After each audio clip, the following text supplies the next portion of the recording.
말씀은 마태복음 1장 18절에서 23절 말씀입니다. 마태복음 1장 18절에서 23절. 저희 여러분이 한 절씩 교독하겠습니다. 예수 그리스도께서 태어나심은 이렇습니다. 그의 어머니 마리아는 요셉과 약혼한 사이였습니다. 그런데 결혼하기 전에 마리아가 성령으로 임신하게 된 사실이 알려졌습니다. 마리아의 남편 요셉은 의로운 사람이었습니다. 그는 마리아가 사람들 앞에 수치를 당하게 될까봐 남모르게 파혼하려 했습니다. 요셉이 이런 생각을 할 때에 주의 천사가 꿈에 나타나 말했습니다. 다윗의 자손 요셉아, 두려워하지 말고 마리아를 내 아내로 맞아라. 마리아가 가진 아기는 성령으로 임신된 것이다. 마리아가 아들을 낳을 것이니 그의 이름을 예수라고 하여라. 예수가 그의 백성을 그들의 죄로부터 구원할 것이다. 이 모든 일이 일어나게 된 것은 주께서 예언자를 통해 말씀하신 것을 성취하기 위함이었습니다. 처녀가 이때에 아들을 낳을 것이요 그를 임마누엘이라 부를 것이다. 임마누엘이란 하나님께서 우리와 함께 하신다는 뜻입니다. 아멘. 목사님 나오셔서 말씀 전해주시겠습니다.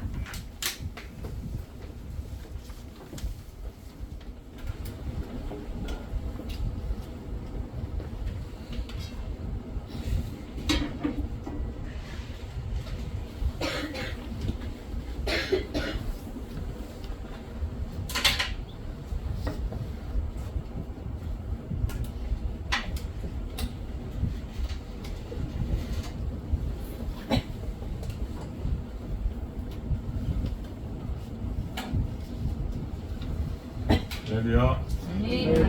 반갑습니다. 우선 본문 말씀 통해서 예수 우리 중에 하나가 되신 하나님, 예수 우리 중 하나가 되신 하나님이라는 제목으로 하나님 말씀 전하겠습니다. 지난주에 우리가 마태복음 1장의 족보 이야기를 살펴봤습니다. 족보에 이어서 마태복음 1장 18절 이하의 본문을 살펴보려고 합니다. 이 이야기와 마찬가지로 본문이 전달하는 메시지는 성자 예수님의 탄생이 아니고 하나님께서 강림하신 사건에 대해서 우리에게 말씀을 전하고 있습니다. 하나님께서 인간의 몸을 입고 우리가 살고 있는, 인간이 살고 있는 시공 속에 오신 사건을 이렇게 설명하고 있다라고 볼 수 있습니다. 또한 본문의 내용을 한 단어로 압축하고 있는데 그것이 바로 임마누엘, 하나님께서 우리와 함께 하신다 그런 것이죠. 내일이면 이제 우리가 크리스마스를 맞습니다. 세상 사람들은 크리스마스 하면 예수가 없는데도 불구하고 기뻐하고 즐거워하고 캐롤을 부르고 합니다. 그러나 그리스도인들은 크리스마스의 진짜 의미 안에서 참되게 기뻐해야 할 줄로 믿습니다. 그런 의미에서 임마누엘이 무엇인지, 임마누엘의 의미가 우리에게 무엇인지, 그 안에서 어떻게 우리가 기뻐할 수 있는지를 생각해 보려고 합니다. 임마누엘에는 세 가지 개념이 담겨져 있습니다. 그분은 하나님이시고 인간이시고 우리와 함께 하신다.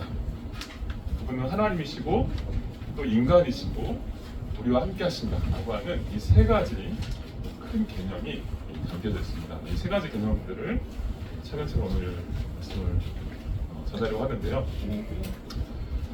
먼저 하나님의 아들이 인간이 되어서 그냥 우리 가운데 잠시 오셨다가 같이 살다가 다시 돌아가시는 그런 일들이 있었다라고만 해도 굉장히 감사한 일인데요. 하나님은 그냥 가시고 우리를 떠나시고 그냥 멀리 계신 분이 아니라 그분의 계획은 그 이상이었습니다. 그래서 이제 멀리 계신 분이 아니라 여전히 우리와 함께 하시는 분으로 우리가 머물고 계시다라고 말하고 있습니다. 특별히 마가복음에 보면 예수의 제자들은 이것에 대해서 기록하고 있습니다. 마가복음 3장 14절에 보면 12사도를 예수님께서 택하신 이유에 대해서 이렇게 말씀하십니다. 자기와 함께 있게 하기 위해서 내가 너희를 불렀다라고 말하고 있습니다. 그분과 함께 하고 있다라고 하는 게 뭘까? 오늘 본문과 오늘 마태복음 1장의 본문과 이 복음서 전체가 보여주는, 우리가 예수께서 하셨던 공생의 사역 전체가 사실은 임마누엘에 대한 이야기를 하고 있는 것입니다. 하나님께서 우리와 함께 하시기 위해서 이 땅에 오셔서 인간의 삶을 사셨다라고 하는 것들을 보여주고 계십니다. 그래서 이 하나님께서 인간이 되신 사건, 이것을 성경은 성육신, 거룩한 몸을 입다. 육신이 거룩하신 분이 육신이 되시다라고 하는 그런 성육신이라는 말로 하고 있는데요. 이런 성육신이 무엇인지를 성경이 복음서 전체를 통해서 설명하고 있다는 것이죠. 그래서 우리가 복음서 전체를 통해서 알 수 있는 게 뭐냐면 예수님의 임재 안에 있어서 그분과 대화하고 그분께 배우며 매 순간 그분의 위로를 받는다라고 하는 게 복음서 전체가 말하고 있는 것입니다. 예수님이 계셨던 그 1세기에만 그런 일이 가능한 게 아니고요. 예수님이 떠나가셨지만 지금 우리도 그와 똑같은 그런 은혜를 우리가 누릴 수 있다라고 성경이 말하고 있는 것입니다. 그래서 성육신의 목적을 알아야 돼요. 성육신의 의미가 무엇인지를 더 자세히 알 때 우리 신앙생활이 더 기쁨 있게, 더 하나님께서 우리를 부르신 목적이 무엇인지를 더 깨닫게 되는 줄로 믿습니다. 성육신의 목적은 그분과의 관계를 맺기 위해서입니다. 하나님께서 왜 인간이 되셨을까? 하나님이 왜 인간의 몸으로 오셨을까요? 이렇게 생각해 보셔야 돼요. 반대로 생각해 보시면 하나님이 우리 인간을 용서하시겠다고 하시면 아 그래 내가 너 이제부터 다 용서해 줄게 할 수 있잖아요. 그렇죠? 근데 하나님은 왜 어려운 길을 택하시냐는 거예요. 왜 인간의 몸을 입고 그 자리를 박차고 내려오셔서 자신을 깨트리셔서 인간으로 오셨나라고 하는 거죠. 이게 성경이 말하려고 하는 겁니다. 왜 하나님께서는 성육신 하셨는가? 그것은 이제 우리가 하나님과 함께 교제할 수 있다라고 하는 것을 보여주는 거예요. 이 성육신의 목적은 하나님, 예전에 이제 살펴보겠지만 예전에 인간은 하나님과 함께 할 수 없는 존재였습니다. 하나님을 곁에 모실 수 없었어요. 하나님에 대해 설명하는 것조차 금기 시대였고요.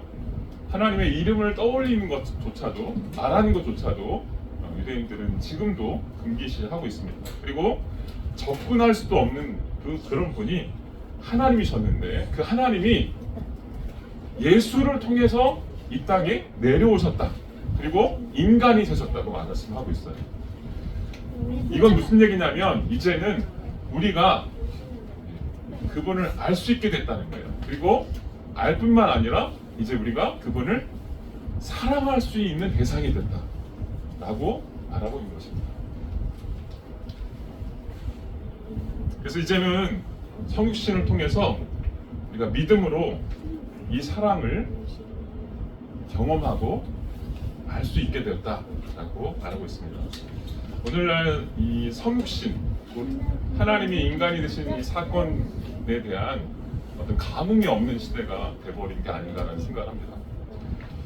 이게 무덤덤하게 됐어요. 하나님이 인간이 되셨다라고 하는 게 별로 나한테 별로 중요한 것처럼 보이지 않아요. 우리 기독교 신앙을 갖는 우리에게도, 구원 얻은 우리에게도 하나님이 인간이 되셨다라고 하는 게 도대체 무슨 의미가 있을까? 나의 신앙생활에 어떤 의미가 있는가? 그냥 따분한 교리적인 지식처럼 느껴질 때가 많이 있다라고 하는 것이죠.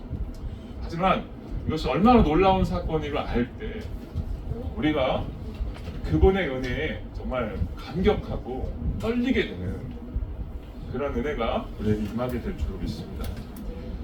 사실 이 하나님께서 인간이 되셨다라고 하는 것은 구약의 관점에서 보면 정말 놀라운 일이었습니다.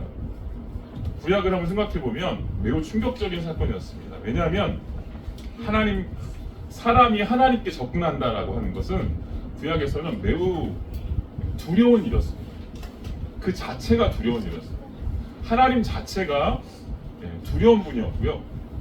하나님과 가까이 한다라고 하는 것을 생각할 수도 없는, 그러니까 하나님은 멀리 떨어져 있는, 절대로 인간과 같이 이렇게 생각할 수 없는 그런 존재였다라고 하는 거죠. 그래서 하나님은 아브라함에게 그 창세기에 보면 소돔과 고모라 사건에 보시면 하나님이 아브라함에게 자신을 보여주십니다. 근데 그때 소돔과 고모라 때 하나님께서 자신을 드러내실 때 어떻게 드러내셨냐면 뜨거운 온기가마의 연기로 자신을 드러내세요. 연기. 그때 이제 심판의 불로 자신을 드러내시죠. 그래서 소돔과 고모라가 그 연기 앞에, 그 불 앞에, 유황 앞에 다 불타 없어져 버리는 그 심판의 하나님을 발견하게 됩니다. 또 이스라엘도 하나님을 봤습니다. 이스라엘은 광야 가운데서 하나님을 어떻게 경험하게 되냐면 불기둥으로 하나님을 경험하게 됩니다. 그러니까 이스라엘이 이 진을 치고 광야에서 움직일 때마다 하나님은 하나님의 임재의 상징으로 자신을 드러내셨습니다. 그것이 뭐였냐면 불기둥이었어요. 그리고 욥도 성경에 보면 하나님을 어떻게 보았냐면 광풍과 돌풍으로 욥에게 하나님께서 나타나셨습니다. 뿐만 아니라 우리가 가장 잘 아는 모세는 하나님께 하나님의 얼굴을 보여달라고 이렇게 요구했습니다. 이렇게 요구하면서 뭐라고 말했냐면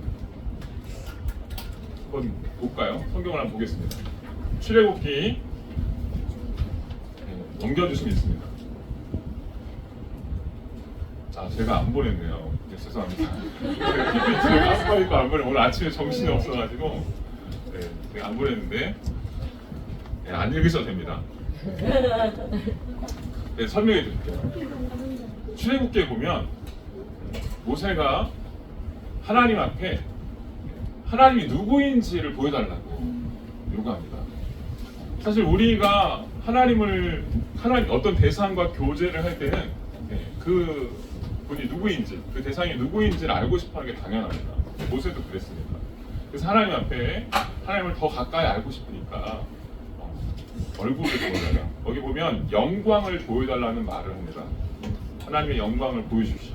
근데 이 말이 뭐냐면 다시 설명하면서 하나님의 내가 앞에 너에게 내 얼굴을 보여줄 수 없다라는 말을 합니다. 이게 무슨 영광과 얼굴은 같은 뜻이라는 뜻이에요. 그래서 얼굴을 보여줄 수 없다고 하면서 하나님께서 뭐라고 말씀하시냐면 이렇게 얘기하셔요. 내가 너에게 얼굴을 보여주면 너는 어떻게 된다? 죽는다. 죽게 될 것이다. 그래서 너에게 얼굴을 보여줄 수 없기 때문에 내가 너에게 등만 보여주겠다 하고 뒷모습만 보여주시는 장면이 출애굽기 32장에 나옵니다. 나중에 한번 읽어보시기 바라고, 하나님은 이렇게 인간과 교제할 때 교제할 수 없는 존재예요. 하나님은 인간과 비교해서 너무나 크신 분이세요. 너무나 높으신 분이세요. 너무나 위대해서 하나님과 인간이 같이 할 수 있다라고 하는 개념 자체가 구약에는 존재하지 않았습니다. 접근할 수 없는 그런 분이었다라고 하는 것이죠. 그런데 요한복음 1장 14절은 이렇게 말하고 있어요. 신약과 구약의 놀라운 차이에 대해서 말하고 있습니다. 예수 그리스도가 이 땅에 오신 사건을 통해서 얼마나 우리에게 큰 은혜가 임했는지를 보여주고 있는데, 그 뭐라고 말하냐? 요한복음 1장 14절에 말씀이 육신이 되어 우리 가운데 거하심에 우리가 그의 영광을 보니, 우리가 그의 영광을 본다라고 말하고 있어요. 아버지의 독생자의 영광이다. 이거 무슨 얘기냐면요, 이제 예수 그리스도를 통해서 아버지의 독생자의 영광, 곧 독생자의 영광은요, 곧 하나님의 영광이었어요. 하나님의 얼굴을 보는 것과 같은 그런 시대가 열렸다라고 말하고 있는 것이죠. 성육신 사건은 이제 하나님과 인간이 인격적인 교제의 문이 열린 사건입니다. 하나님께서 그렇게 하시기 위해서 인간의 몸으로 오셨다라고 말하고 있는 것이죠. 아마 모세가 이 요한복음 1장 14절을 봤으면 깜짝 놀랐을 거예요. 그쵸? 자기는 절대로 그 문을 넘어설 수 없었습니다. 자기는 죽는다라고 말씀하셨어요. 그런데 그분이 요구하지도 않았는데 오셨다라고 말씀하셨어요. 그리고 이제 우리 중에 거하신다라고 말씀하고 있는 것이죠. 그래서 모세가 이렇게 얻을 수 없었던 이 놀라운 은혜는 이제 예수 그리스도를 통해서 누구나 하나님을 만날 수 있게 되었다라고 하는 것을 성경이 말하고 있는 것입니다. 이제 그분은 무서워할 필요가 없습니다. 무서워할 필요가 없습니다. 이제 그분을 인격적으로 알 수 있게 되었습니다. 누구든지 예수를 통해서 원하기만 한다면, 믿기만 한다면 하나님을 인격적으로 알아갈 수 있는 시대가 되었다라고 하는 것입니다. 그리고 이제 그분이 당신 삶에 들어올 수 있는 시대가 되었습니다. 이것은 놀라운 사건입니다. 성경이 말하는 이 구원의 이 레파토리를 보시면 이 성육신 사건이 새롭게 이해됩니다.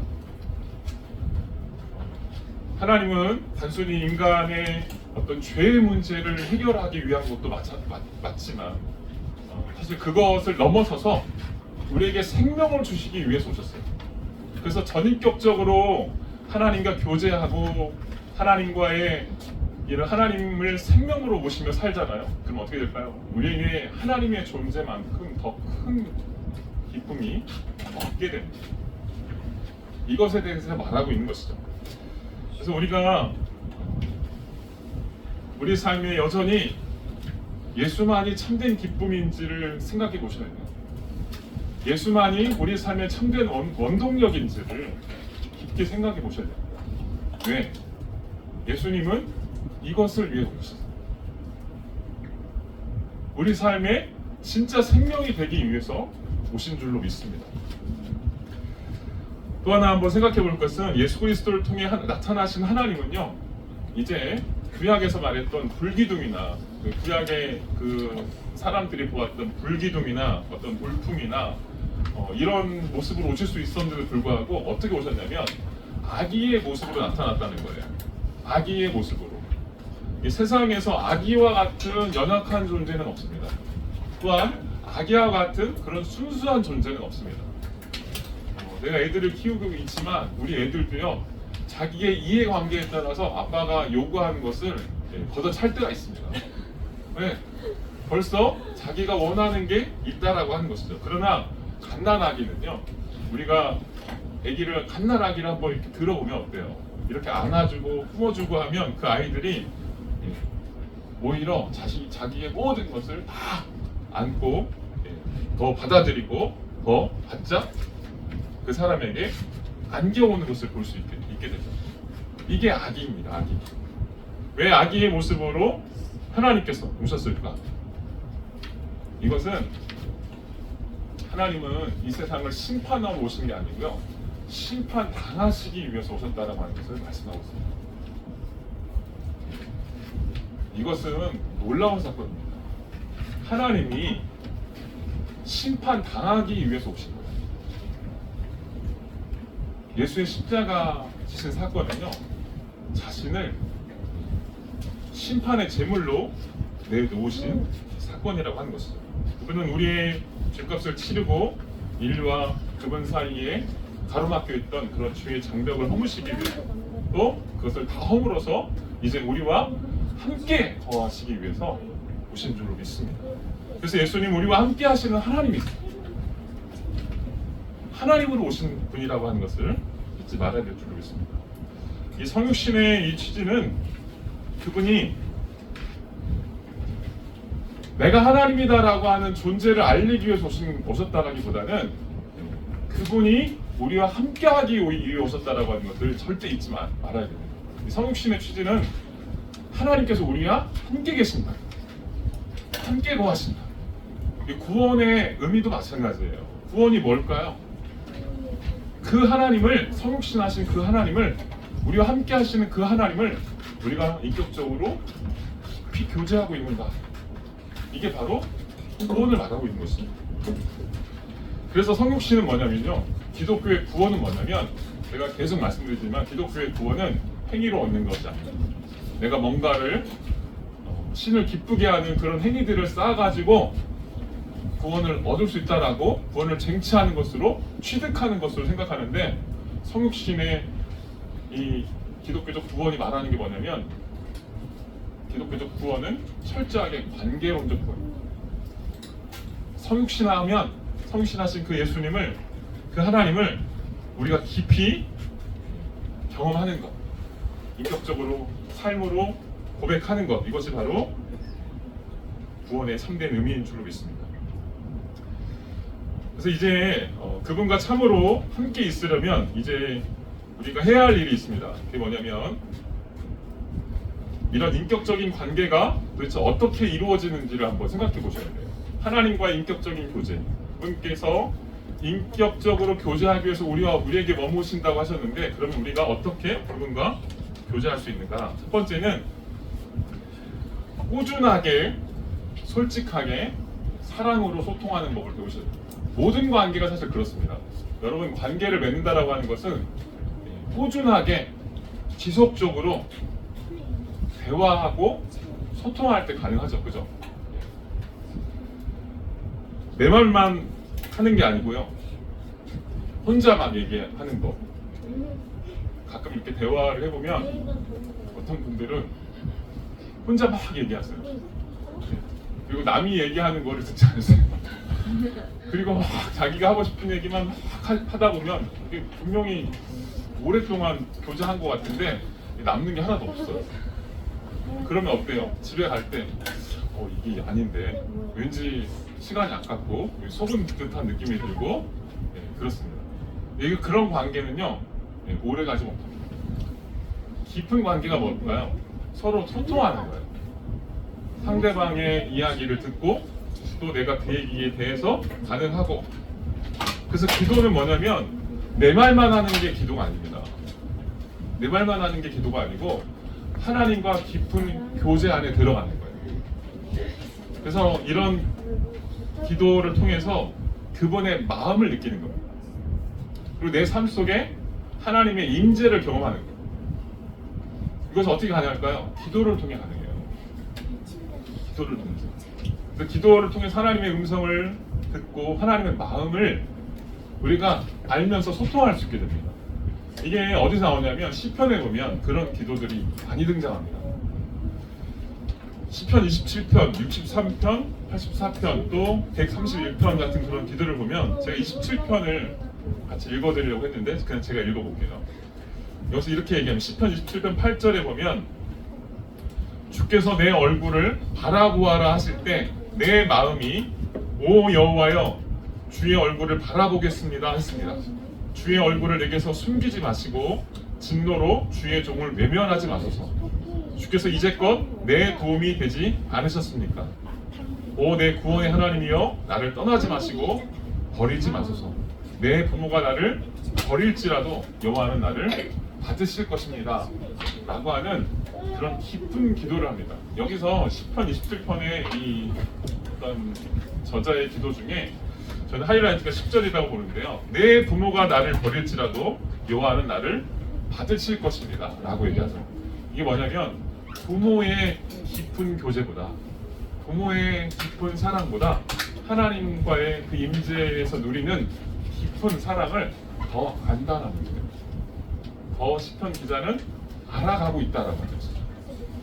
여러분, 이 세상에서 우리가 경험할 수 있는 지식, 사랑 중에서 가장 큰 사랑은 사실 부모의 사랑이에요. 근데 부모가 나를 버릴지라도 하나님은 나를 받으신다라고 하는 것을 마음 깊이 경험하고 있는 거예요. 이게 기도입니다. 이런 고백이 우리의 삶 속에서 계속 이루어질 때 이게 인격적인 사귐, 다시 말하면 이게 구원이에요. 이게 구원을 이루어가는 겁니다. 또 하나, 우리가 이렇게 우리가 의지적으로 기도를 하는 것도 중요하지만 하나님께서 말을 걸어 오시기도 하십니다. 내가 말을 거는 것뿐만 아니라 하나님께서 우리에게 말을 걸어 오시기도 합니다. 이게 소통이죠. 어떻게 하나님께서 우리에게 말을 거시냐?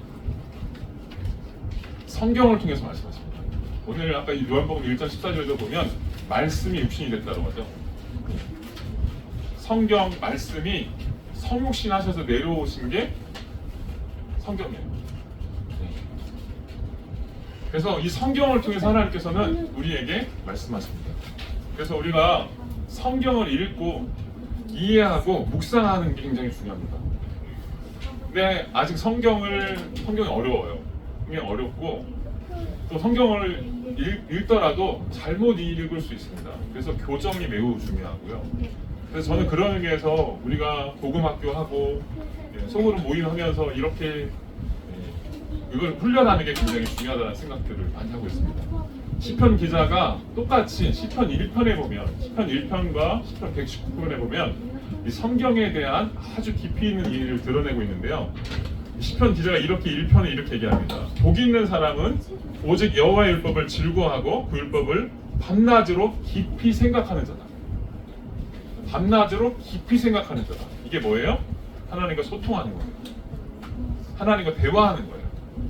그는 시냇가에 심은 나무가 시절을 따라 열매를 맺고 그 잎이 시들지 않는 것처럼 하는 일마다 모두 잘 될 것이다. 이렇게 말하는 것이죠. 이렇게 깊은 교제가 구원으로 가는 거예요. 구원을 이루어가는 것입니다. 또 하나 교회에서 이루어지는 예배나 어떤 기도나 세례와 성찬 같은 그런 공동체적인 그런 교제에 하나님께서 인격적으로 찾아와 주시기도 하십니다. 이런 것도 매우 중요합니다. 또 오늘 마태복음에 보면 제가 오늘 마태복음 1장에 나와 있는 부분을 통해서 말씀을 살펴보려고 하는데 하나님께서 인격적인 관계에서 꼭 필요한 또 다른 특성 하나를 우리에게 보여주십니다. 그게 뭐냐면 예수님과 관계에 있어서 매우 중요한 것은 뭐냐면 용기가 필요하다는 거예요. 용기가 필요합니다. 예수님께서 성육신하신 사건은 우리에게 용기를 요구한다라고 하는 것이죠. 천사가 찾아왔어요. 천사가 찾아와서 요셉과 마리아에게 말하죠. 앞으로 너에게 있을 일에 대해서 말합니다. 근데 그게 한번 요셉과 마리아라고 여러분 한번 생각해 보세요. 여러분이 요셉과 마리아의 처지가 됐다고 생각해 보면 이게 어떤 의미였을까요? 아마 자신에게는 매우 충격적인 사건이었을 것입니다. 한번 생각해 보세요. 마리아가 임신했는데 요셉의 입장에서 보면 자기가 남편인데 자기 아버지가 아닌 거예요. 이게 별게 아니라고 생각할 수도 있지만 사실 이거는 매우 큰 일이었습니다. 당시 오늘날은 개인주의 사회여가지고 내가 무슨 짓을 해도 내가 무슨 일을 해도 윤리적으로 좀 어긋난 일을 하더라도 그게 별로 흠이 되지 않는 시대입니다. 그러나 당시는 이 가족 공동체 또 시적 공동체다 보니까 공동체 사회에서 숟가락 하나 내 집에 숟가락이 몇 개니까 다 알아요. 무슨 일인지 다 합니다. 이런 사회예요. 공동체의 평판이 매우 중요한 가족의 평판이 매우 중요한 이런 시대에 살고 있습니다. 근데 이때 자기가 아버지가 아니라고 하는 것을 말하고 있는 것이죠. 그래서 요셉이 파혼하려고 합니다. 파혼. 결혼을 그만하려고 합니다. 멈추려고 하죠. 이게 무슨 얘기냐면요.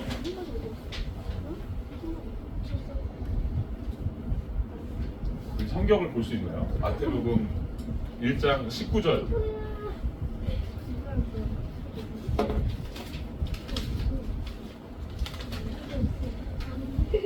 보나요? 마태복음 1장 19절 한번 읽어보겠습니다. 19절, 20절 시작. 마리아의 남편 요셉은 능력으로 자랐습니다. 그는 어려서 남모르게 영화하였습니다. 요셉이 하나 말했습니다. 이세자 소수가 두려워하시고 마리아를 위안으로 받아라. 마리아가 가진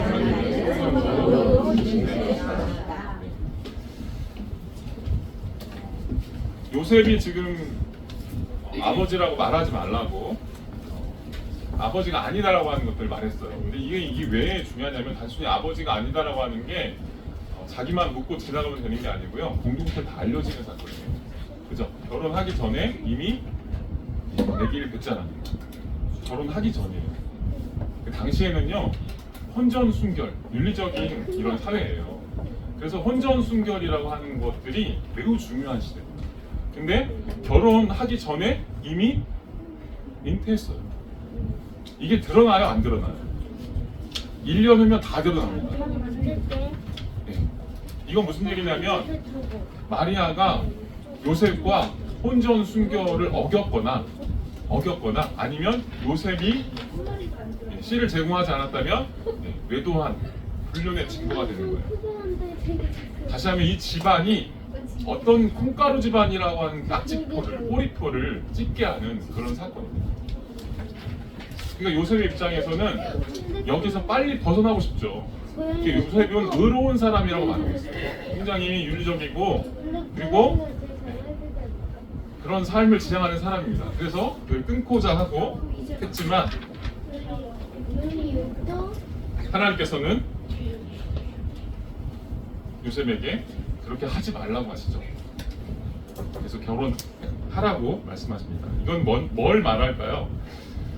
여러분, 예수 그리스도를 우리 삶에 받아들이게 되면 이제부터는 우리 삶에 흠이 없는, 우리는 흠 없길 바라는데요, 흠이 있는 삶으로 갑니다. 흠이 있는 삶을 요구하세요. 요셉이 받아들였던 성육신 사건은 요셉에게 평생 너는 이제부터 우리 집안의 수치야 라고 하는 꼬리표를 안게 되는 사건이었습니다.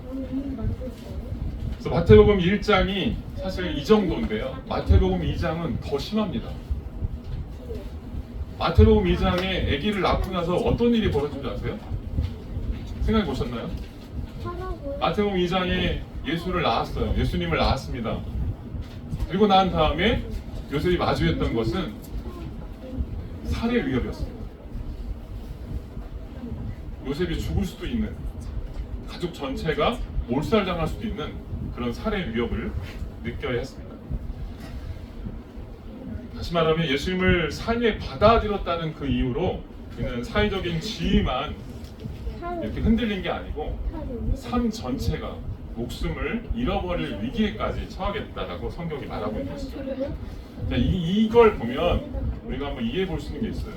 종교가 요구하는 세계관과 기독교의 세계관이 매우 다르다라고 합니다. 종교에서는 예수를 어떤 신을 믿으면 그 신이 이제부터는 흠이 없는 삶으로, 다시 말하면 걱정 끝, 행복 시작, 이것을 말해준다라고 말하고 있습니다. 그러나 복음은 이런 구원을 말하지 않아요. 오히려 이런 흠이 시작되죠. 그래서 성경에서 기독교적 삶에 대해서 이렇게 이야기합니다. 기독교적 삶을 한 단어로 성경이 압축하고 있는데 그게 뭐냐면 십자가입니다. 십자가. 아무든지 나를 따르려거든 자기를 부인하고 자기 십자가를 지고 나를 따르라. 왜 이런 얘기들이 들어가 있을까요? 사실은 성육신 사건부터 이미 그런 이야기들이 다 들어가 있어요. 우리가 혹시 잘못 생각하고 있는지 생각해 볼 필요가 있다고 하는 것이죠. 다시 말하면 복음대로 살고자 하는데 왜 이렇게 불편할까 하는 생각이 들 수 있습니다. 그런데 사실은 그게 맞습니다. 맞다. 이렇게 생각하셔야 됩니다. 그게 속 편합니다. 아멘? 아멘 적어요.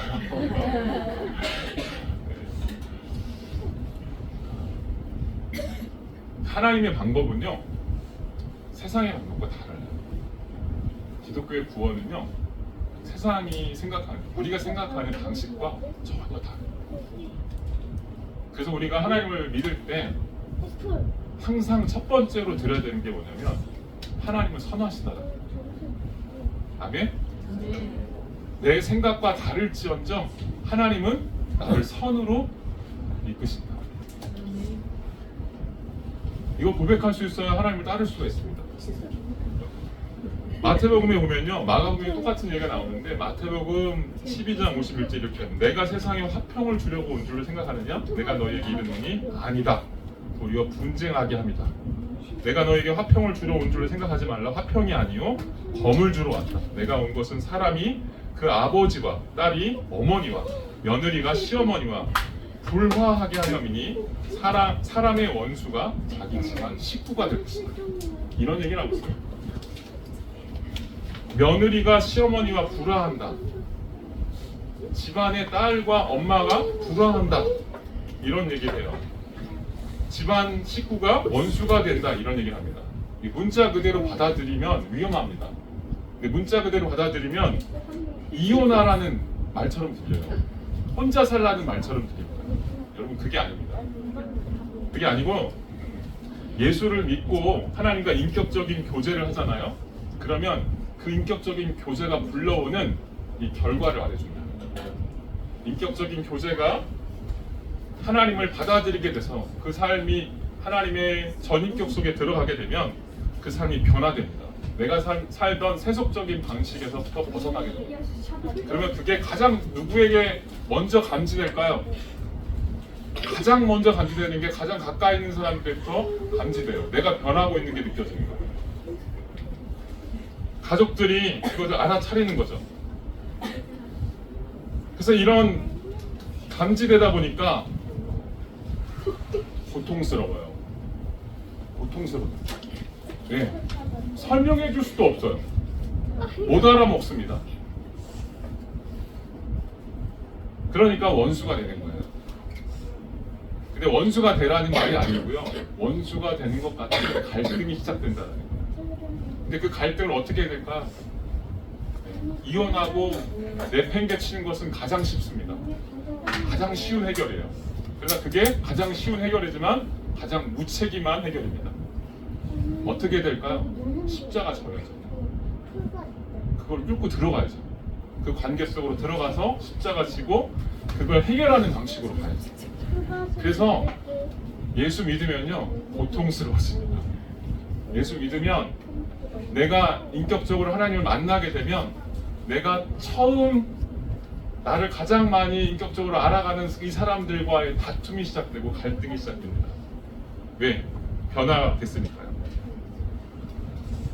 그래서 사실은 예수 믿기 시작하면요 이렇게 생각해야 돼요. 어떤 용기가 필요합니다.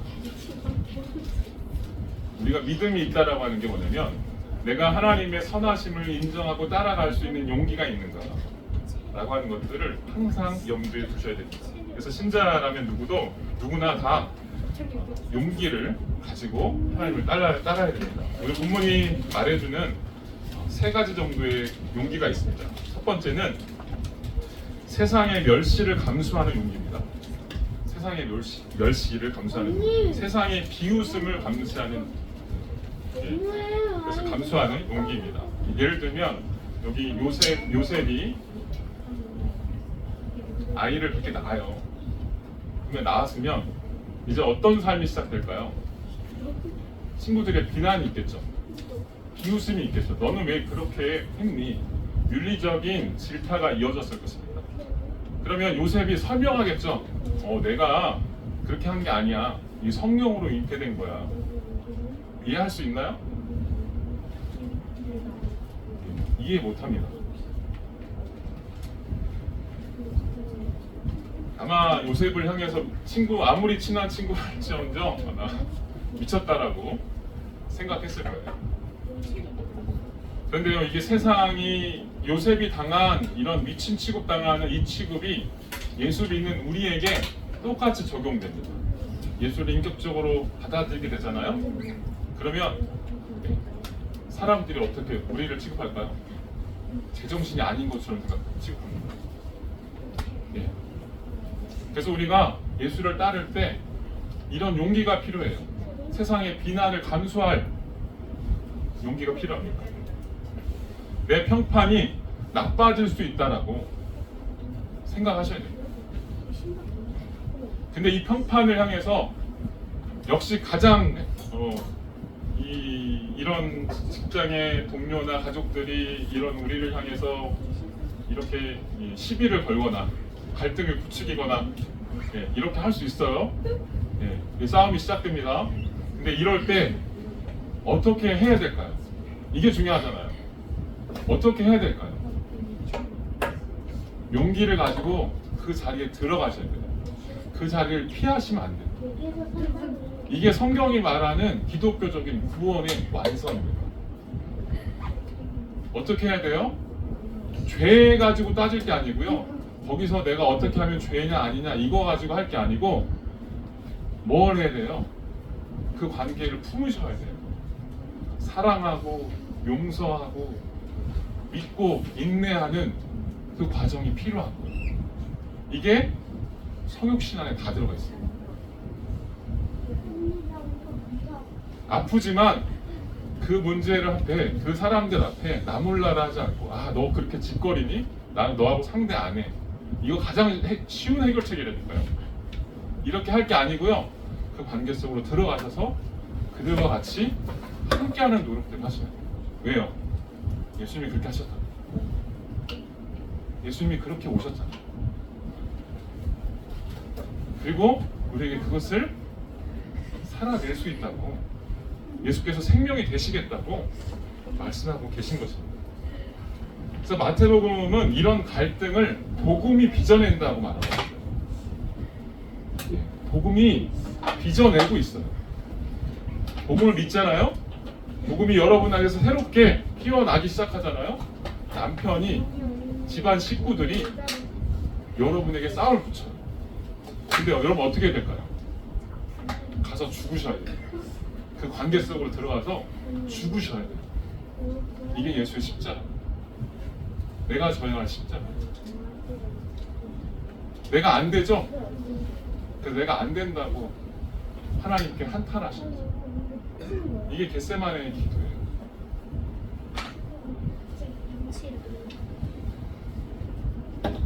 두 번째로 내가 결정할 권리를 내려놓는 용기가 필요합니다.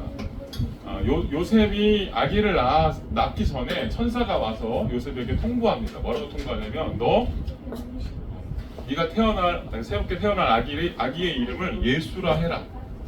근데 여기서 놀라운 이 사건은 근데 굉장히 놀라운 사건이 왜냐하면 아버지에게 자식의 이름을 결정할 수 있는 권한이 있었어요.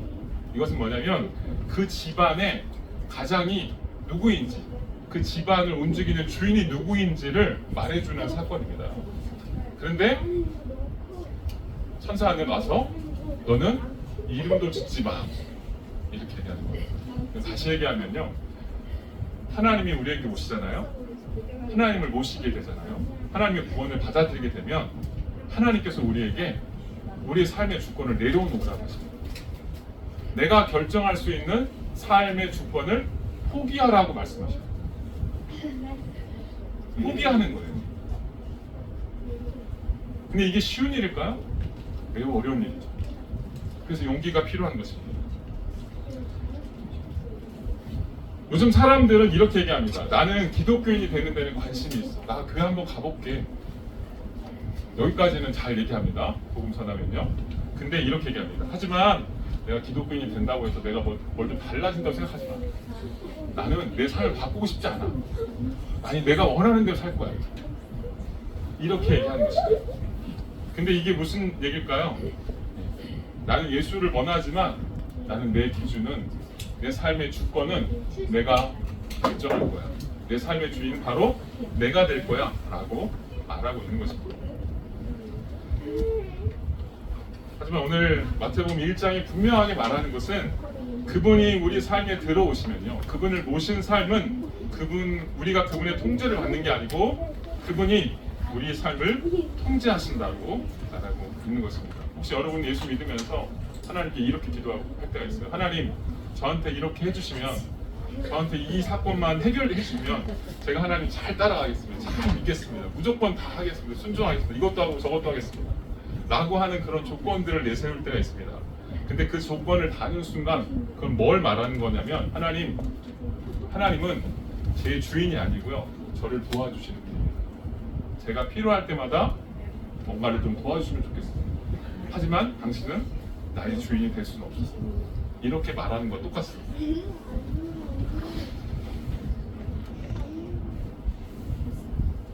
세 번째로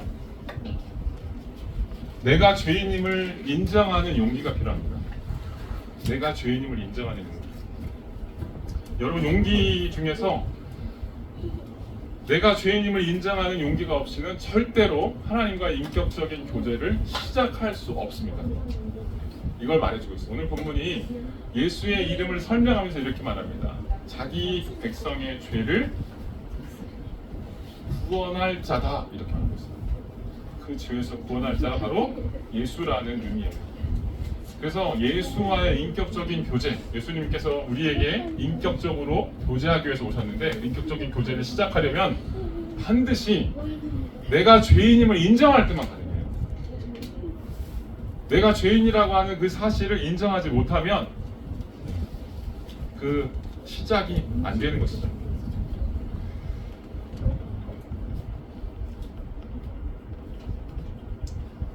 시간이 없어서 자세히 설명드리겠습니다. 마지막 하나만 말씀드리고 마칠게요. 오늘 세 가지 다 말씀드렸는데, 예수님께서 오신 사건은 우리에게 분명한 용기를 요구한다라고 말씀드렸어요. 예수님을 따르는 것은 우리에게 어떤 용기를 하나님께서 요구하신다고 말했는데, 사실 우리가 예수님을 따르는데 용기가 필요한 것 이상으로 하나님께서 인간이 되신 사건은 그 이상의 용기가 필요했던 사건입니다.